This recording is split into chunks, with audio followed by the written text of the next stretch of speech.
Hi everyone, welcome back. So today I am redoing my first ever video on what is the definition of self-harm. I am redoing it because it was my first ever video, like I said, and it was super cringy. I look like I've been held at gunpoint to make this video. So if I redo it, I can unlist it and no one has to ever look at it again. The link is still gonna be in the description if for some reason that I don't understand you still want to watch this video for nostalgia or I don't know. So you can still watch it technically, it's in the description, but it's not gonna show on my feed anymore. So anyway, today we're here to talk about the definition of self-harm. So first off, what definition do I use? Because not everyone uses the same definition. I personally use for Selfharmerproblems the definition made by the International Society for the Study of Self-Injury.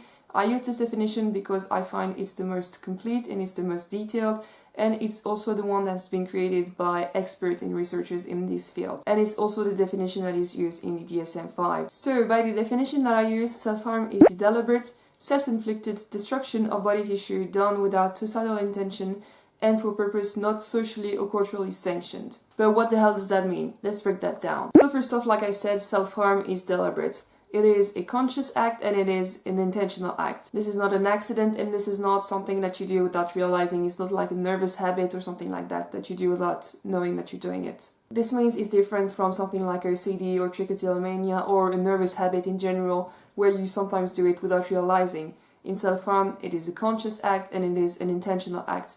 This means that the wound that you're creating is the main goal of what you're doing. The harm that results from self-injury is an intentional or expected consequence of the behavior.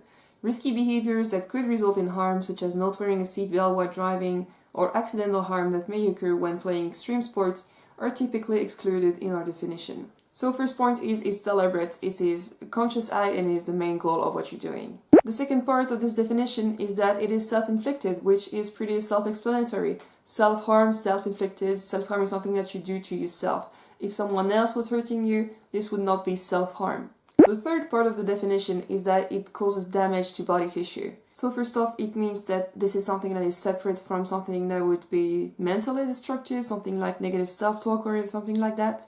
And it is also something that causes immediate damage. Something where the damage compounds over time will not typically be considered self-harm. And this usually means that things like eating disorders or drug abuse are not considered an SSI, are not considered self-harm. Self-injury usually results in some sort of immediate physical injury, including cuts, bruises, scratches, or marks on the skin. Behaviors that do not directly result in injuries are usually excluded, even though they may be harmful or dangerous.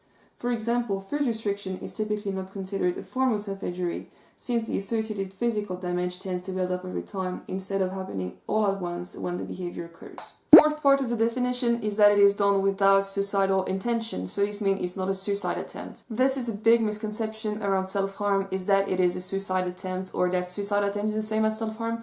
These are really two separate things. The relationship between self-harm and suicide is quite complicated. There is a correlation there, meaning that people who do self-harm are at a higher risk of also being suicidal, but they're still two very separate things. And the fifth and final part of the definition is that it is done for purpose not socially or culturally sanctioned. So this means it's not a behavior that is culturally or socially accepted. And it's also not part of a cultural or religious practice. So things like circumcision will not be considered self-harm. Things like tattoos and piercings are not considered self-harm. Finally, behavior that might cause physical damage but are acceptable in our society or part of a recognized cultural, spiritual, or religious ritual are not considered self-injury.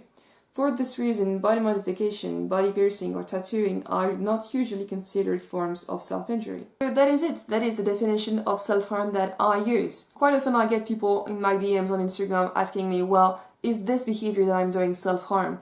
Well, you can just use this as a kind of checklist. If what you're doing is ticking those 5 boxes that I've talked about today, then it could definitely be considered self-harm. Alright, that's gonna be it for today. As usual, if you want to chat with me, you can hit me up on Instagram, link is in the description. As always, I answer to every DM I get, and I will see you all very soon. Bye.